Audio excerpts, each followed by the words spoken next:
All right, I'm recording this call with Molly's on, and I hope some other people hop on, but if you don't, like I said, I'm recording. We'll post it up, and you can listen to it later, which if you're listening to it now, it's later. So, okay, let me do a screen share, and I want to play a video, and then we'll talk a little bit about that after we play the video. So here we go. We'll do share screen, and right here, and share screen. Okay, are you seeing my screen now, Molly? Yep. All right, cool. So this is Soul Pancake. Are you familiar with Soul Pancake? I'm not. Created by the guy from The Office, Dwight from The Office, created this website, and they put out content all the time. They have a really, really awesome, positive message all the time. Have you ever heard of a guy named Kid President? I love him. Kid President is one of his stars on Soul Pancake. So this is a short video. It's 2 minutes 43 seconds, and it's on the subject of fear, and that's what we're going to talk about tonight. So here we go.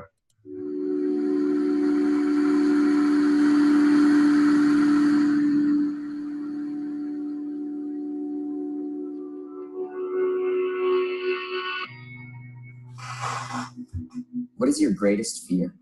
My greatest fear is that I'm destined to be a struggling person. Not being smart enough to pull off what I think I want to do in life. Not succeeding in the goals that I had in mind for myself in the future. Being forgotten, not making an impact, Not leaving a legacy worth remembering. Not doing enough, like looking back and wishing that I had done a bunch of things. That and dying like a slow, tortured death. Losing everything I have, like my family and my friends and stuff like that. My greatest fear is losing what I love. My family, my activities, my friends. I think I lived my greatest fear, and that was losing my love of my life. The ability to understand consciousness, Alzheimer's, that kind of thing. The possibility of dementia. I'm scared of when I die. I don't really have a fear of anything in particular. Tiger, Spiders. Indiana Jones, snakes, tarantulas, and scorpions. I can't be snakes. What's that? Any vicious animal that could attack me. Zombies. I'm so afraid of the dark. Venice Beach. Well, that's a scary place to go. I really don't have any fears. I'm totally unafraid. I need to stand here naked, if necessary. Being out in the middle of the ocean and like open water. Drowning, but like a specific drowning, like where I've been thrown into the ocean and there's like a cinder block tied to my feet and I can't reach the top. I watch a lot of like crime movies and stuff. Probably fire more than anything. Burning alive. God forbid getting a stroke. Making the wrong decision. Not living up to who I know I can be, really. The scariest thing is actually really pushing yourself to try for something you want. Somehow talking myself out of chasing my dreams. Running out of time and not realizing that you're running out of time. I guess it's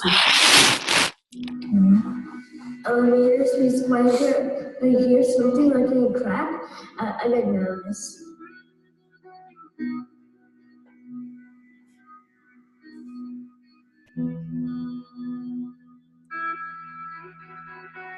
Soul Pancake Society. All right. That, stop share. That is pretty powerful, simple little video. To me, it's like I connected with almost every single one of the adult fears. And most of them had to do with not living your potential, having a dream and not feeling it. That kind of stuff is like, wow, that hit me. So, everybody's got fears. I would say this, when you watch this video, because I know everybody's going to watch it later, type in the comments what your biggest fear is. I'd be curious, just think about it for a minute. I will say this, what I see is that like fear kills dreams, and you got to find ways to get over it. I was listening to a video from Michael Strahan today, and he was talking about that self-doubt. And I think self-doubt and fear go hand in hand, because what happens is that you have fear of failure, and then it makes you doubt yourself, right? And I think that's the biggest deal. And he talked about that as we talk to other people, everybody has fears. And so we're always nice and encouraging and motivating other people to be their best self and to conquer their fear, and don't worry about it. Just, you can do this. I know it. I have faith in you. I trust you. I believe in you. But we typically don't have the same speech for ourselves.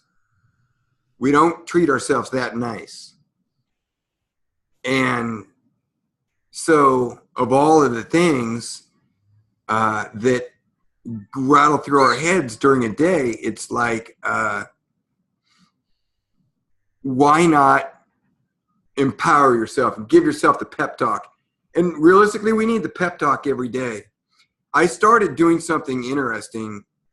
I recorded 3 words that describe me and what I want, the kind of person I want to be.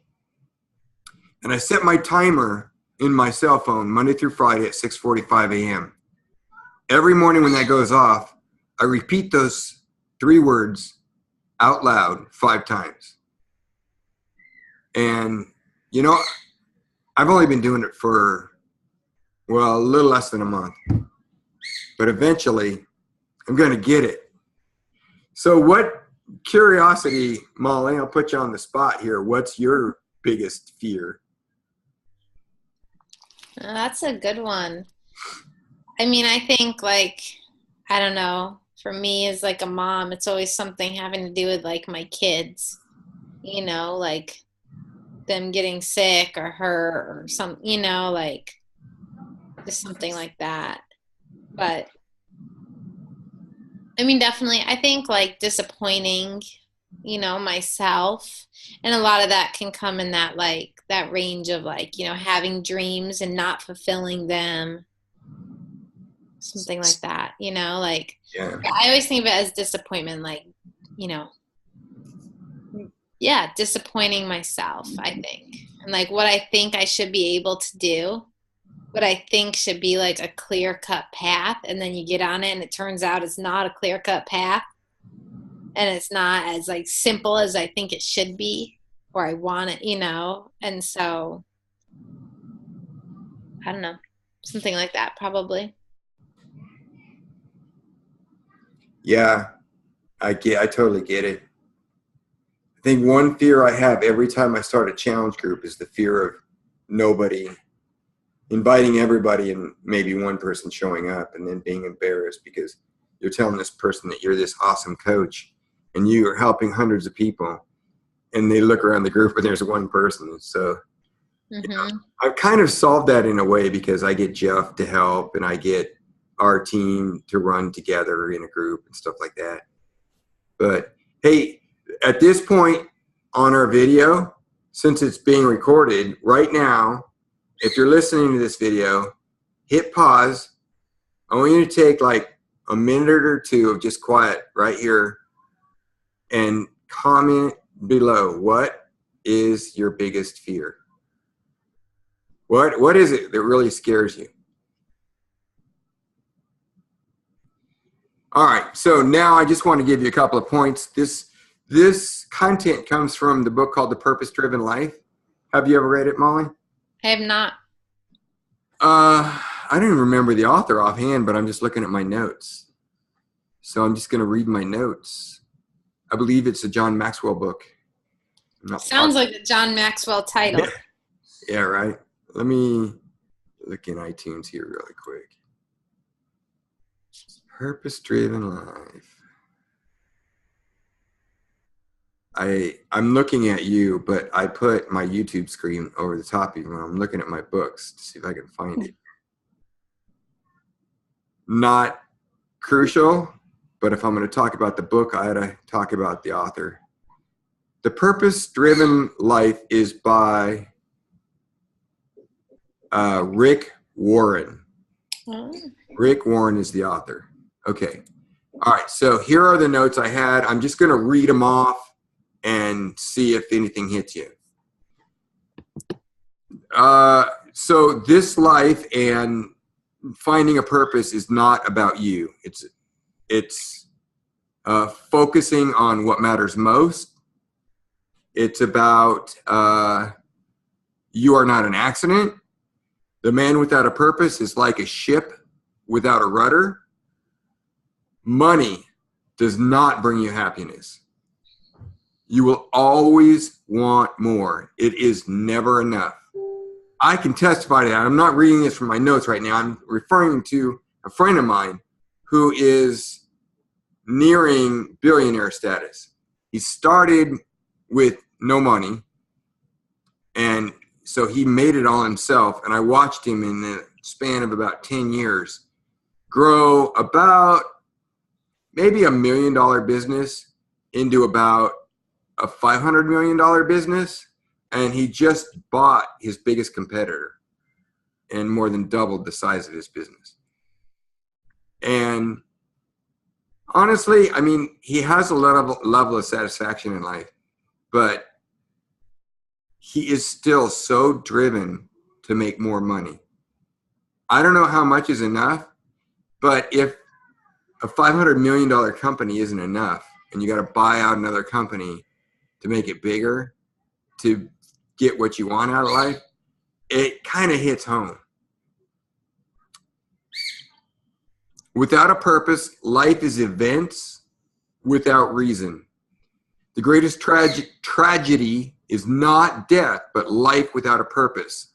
Hope comes from having a purpose, a simpler lifestyle, a peace of mind.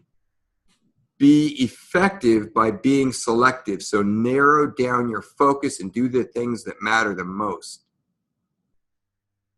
A focused life is powerful.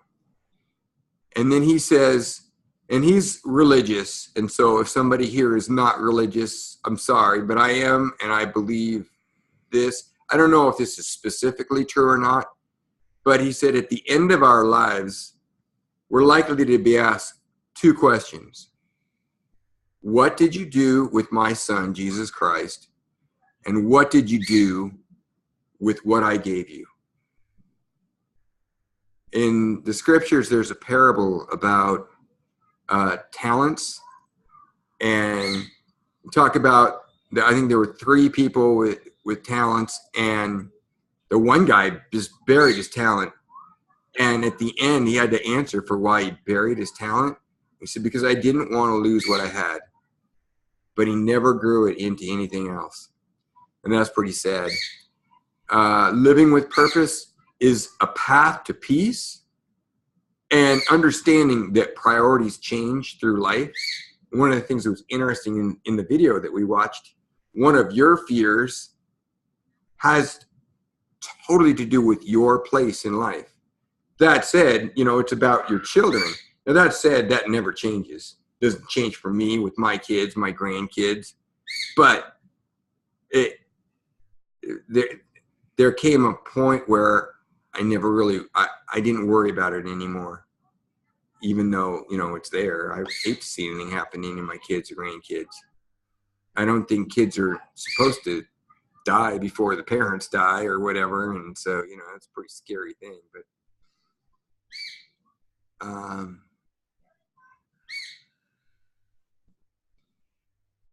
let me just read a couple more things. I'll end with a question. Many things in life become trivial. Short-term thinking is damaging, so think long-term. The deeds of this life are the destiny of the next. The deeds of this life are the destiny of the next. Yeah, I get that. We'll be held accountable in this life. for what actions we took or didn't take. So then the last question I'll ask, and then I'll be done.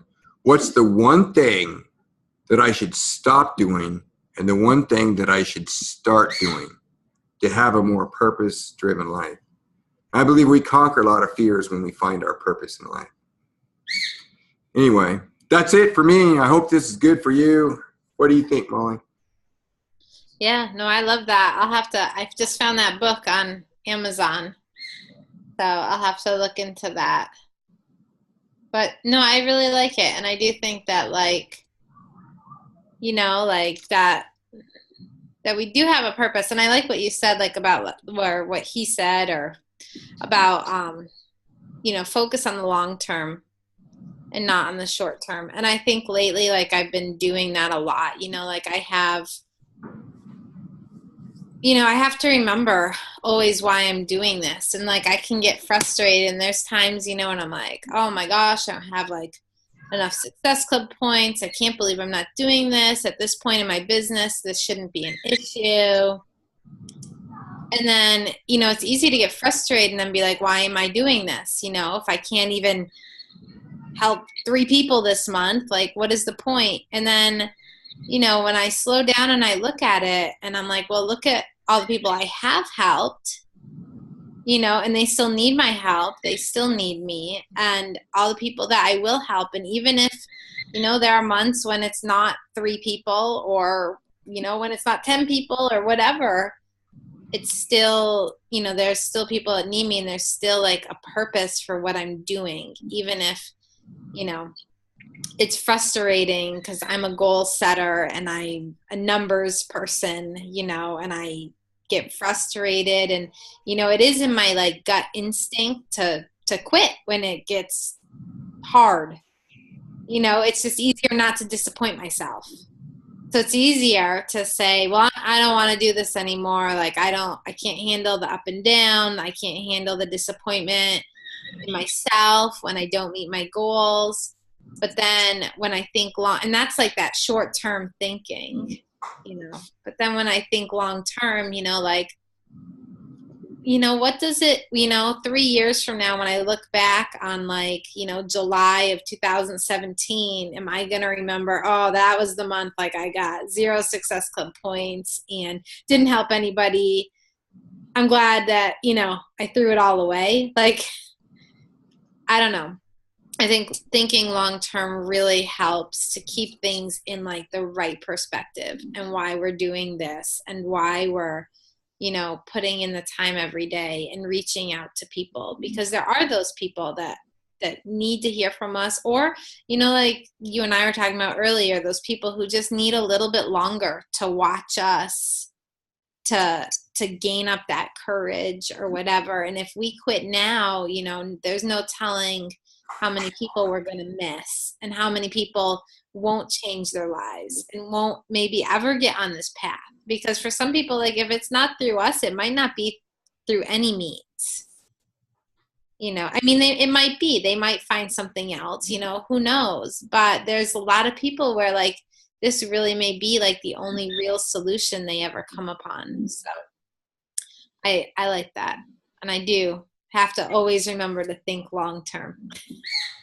Yeah, no doubt. And trust me, I've had a lot of the same thoughts that are rattling around in your head, rattling around in my head. Kirsty's, you know, I mean, she's struggling a little bit right now too, and she's thinking the same thing. But, you know, we're not going to quit.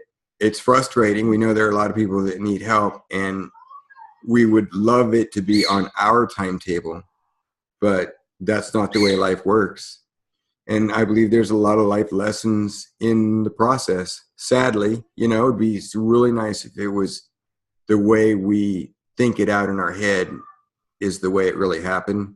Mm-hmm. But that's not the way it works. There's stuff for us to learn from it. And I think, as I mentioned on our Team Cup group, that everybody that we talk to has fears too. And one of the greatest fears that they will have is failing, because most people have tried and failed over and over and over, and to the point where they give up, and then the notion of trying again brings that, like, Mr. Bad Guy into their head that says to them, you're just going to quit. You're just going to fail just like you failed last time. And it holds them back. So the message for me and the message for you is be the best version of you. Show people the example of somebody that's living the healthy lifestyle. Always be there and show up, no matter how good or how bad or what your mood is or what gets in the way or whatever. Be that person. And then instill in them some confidence. Look at them and say, look, I know you. I know you've been through hard things in your life. But I also know that this is amazing product. And I also know that it's sustainable lifestyle. If you do it, you can create a lifestyle out of it, as opposed to some of the things you've done in the past that are absolutely not sustainable. That whatever it is, that hormone that makes you think that you're full and you eat 500 calories a day is the most ridiculous, harmful thing that I've ever heard of. And people do it and they lose a ton of weight from it. But then when they're done, you can't keep it up. You're going to be done. What have you learned about how to eat right? What have you learned about how to exercise every day? You're going to deprive yourself of that opportunity to exercise because you learned this thing where you can put this little tablet under your tongue and get this hormone in you that makes you think you're full. That's pathetic. Atkins diet, zero carb diets, paleo, keto, all that stuff. It's fine. There's elements of it that are valuable. Even Chef Shop cut your carbs so that in 21 days you can create that experience where you amplify the workout and you lower the glucose in your body so your body starts eating the fat. That's fine, but it's not a sustainable lifestyle. It's a good way to get momentum. But learning how to eat right, eating all of the veggies, 9 servings of veggies out of those containers every day is sustainable for life. And then a mixture, a balance of proteins and healthy fats and carbs to go along with all of the veggies is a sustainable lifestyle. It changes people's lives. It's fuel that powers race cars. We create that high performance body from it. And that's what we're all about. And that you can tell people with surety and confidence. This is a lifestyle that will bring you the greatest amount of performance. And the thing is when you start feeling better, your potential in life becomes so much greater in all other areas of your life. When you feel bad, when you feel lousy, when you're sick, when your body's not running right, nothing is good. Your performance levels go down. Your mood is not good. Your relationships with other people is not as good as it could be. All things improve. And that's what we're all about. That's what my purpose is to share that message with the world and shout it out as loud as I can. So when you do that, when you have that purpose, there is no fear. I don't care what people think. It doesn't really matter. I have a message. I will present it to people with dignity and treat every person with respect and greatness and dignity because every person matters. That's the truth and that's my purpose. And that takes away the fear. It's cool hand right there, huh? That's awesome. All right. Well, hey, keep your chin up, Molly. Keep doing the right things. Yep. Keep plugging away every day. You're 3 feet from gold right now. Yep. I feel I do feel that. Like I totally feel that. That like, you know, it's like my mother-in-law always says with raising kids that the days are long, but the years are short. And sometimes I feel like it's that same way with the business. You know, the days are long, but the years are short. Like when I look back on where I was a year ago, I'm so much further. Yeah. I've come so far and I've changed so many lives since then. But sometimes at the end of the day, you look and you're like, what did I do today? Like, I don't feel like I helped anybody. But I did. You know, it's like the days seem short. Yeah. You know, like you're not accomplishing much. But then when you look back long term, like you see so much that you've done and stuff. So that's awesome. Thanks, Tom. That's a fact. You're doing great stuff. Look long term, play the long game. The tortoise always beats the hare in the long run. True. All right. Well, hey, have a great evening. Thanks for sharing some time with me. All right. We'll talk to you later. All right. Take care. Bye. Bye-bye.